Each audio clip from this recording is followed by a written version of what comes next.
Hello everyone. In this video, we're going to mainly talk about the two heart sounds. That is S1 and S2, first and second heart sound. Mainly we're going to discuss the conditions when these heart sounds will be soft and when these heart sounds will be loud. Before going into that, we should know that whenever we're talking about S1, it's mainly because of the closure of the AV valve. So anything affecting S1 will be because of mitral valve or tricuspid valve, and whenever it's about S2, it's mainly because of the closure of the semilunar valve. So whenever we're talking about that, it's mainly about the aortic valve or the pulmonary valve. The main concept of funda to understand when the heart sounds will become soft or loud, it will be based on one common funda of a simple clap. A clap can be soft or it can be loud. Okay. So when will the clap be loud? For a clap to be loud, either your clap should be strong or it will be loud when you're clapping in air, as compared to it will be soft when you're clapping under water. Keeping this in mind, let's go to the topic proper. Consider this to be a valve. These are the two valve leaflets. Now imagine, because of some disease process, these valve leaflets will become strong. For example, if they become sclerosed, they become strong. And if they are strong, when they hit against each other, they will produce a loud sound. If this loud sound is a loud S1, this is what happens in a case of mitral stenosis or tricuspid stenosis. And if it's a loud S2, this is what happens in aortic stenosis or pulmonary stenosis.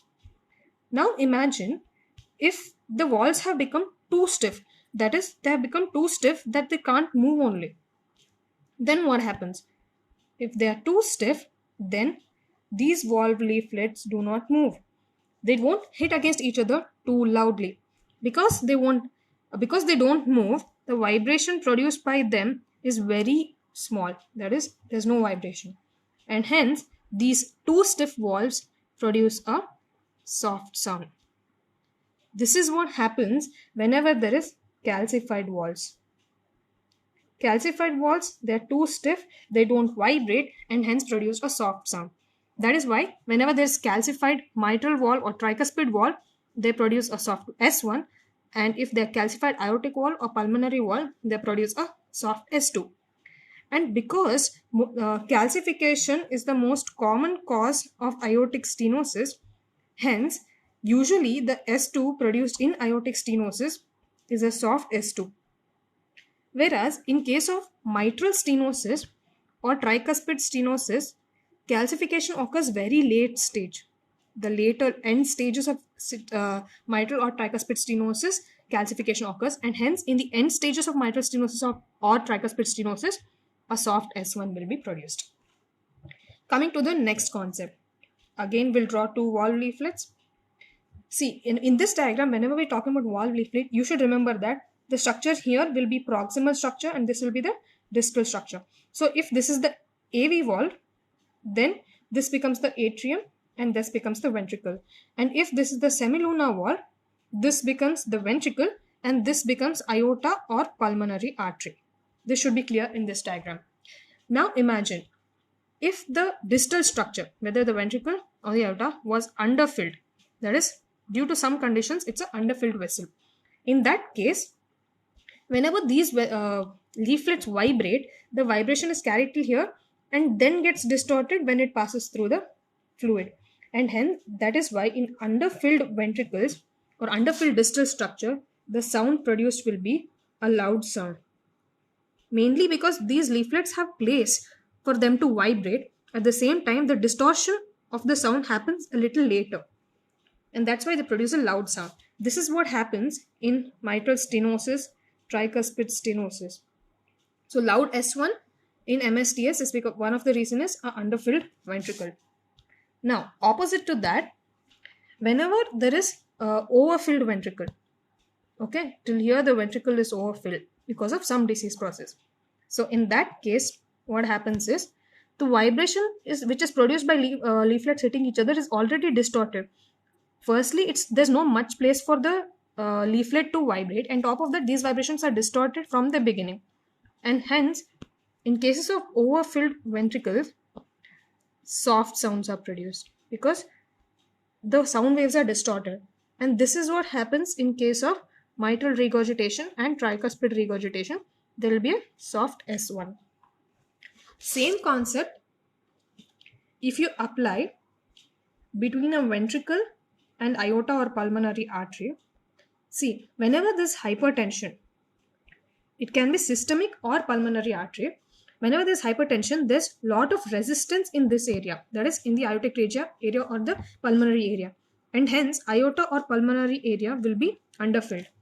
And applying previous concept, in an underfilled vessel, it will be a loud sound. And because this is aorta or pulmonary artery, it will produce a loud S2. Okay. Now, if this was overfilled, as happens in case of AR or AR or PR, okay, if this was overfilled, then what happens? Same as before,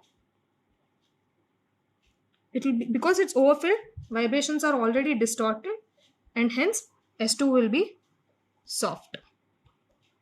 Okay, so this was the concept of overfilled and underfilled. Now we'll consider another concept. This time we'll consider heart rate variations. So heart rate variations can be of two types. Either heart rate can increase or it can decrease. One thing you should know, that whenever heart rate increases, to keep the cardiac cycle at 0.8 seconds, the compensatory thing happens here is that the diastole decreases.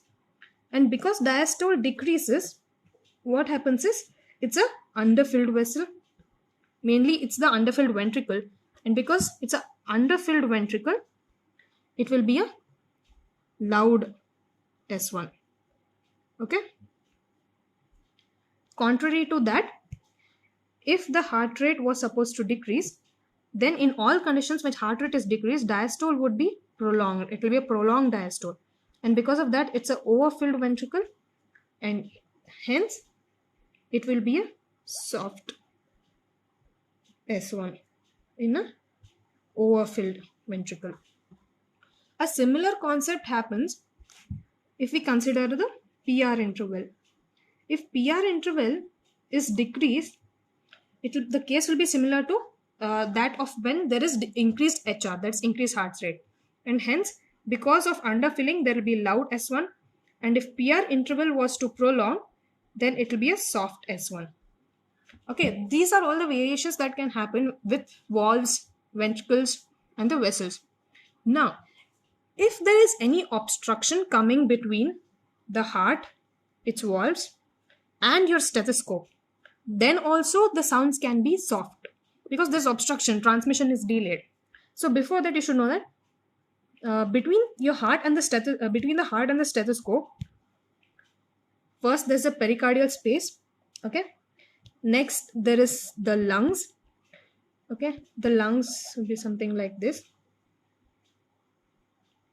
And last will be the chest cavity before the steth. Now, any obstruction from this level to this level will cause soft heart sound.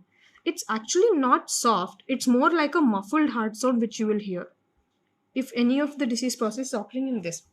So we'll take it one by one. Imagine if there was fluid levels here, okay, in the pericardial space, that would cause obstruction. So in that case, in case of pericardial effusion, you'll have muffled heart sounds.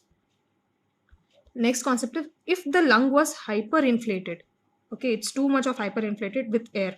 In that case, because air is a poor conductor of sound, in that case, condition like emphysema, also you will get muffled heart sound.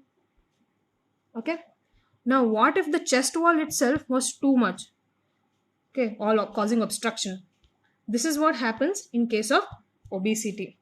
Lot of fat, which is a poor conductor of sound, and hence you will have softer muffled heart sounds.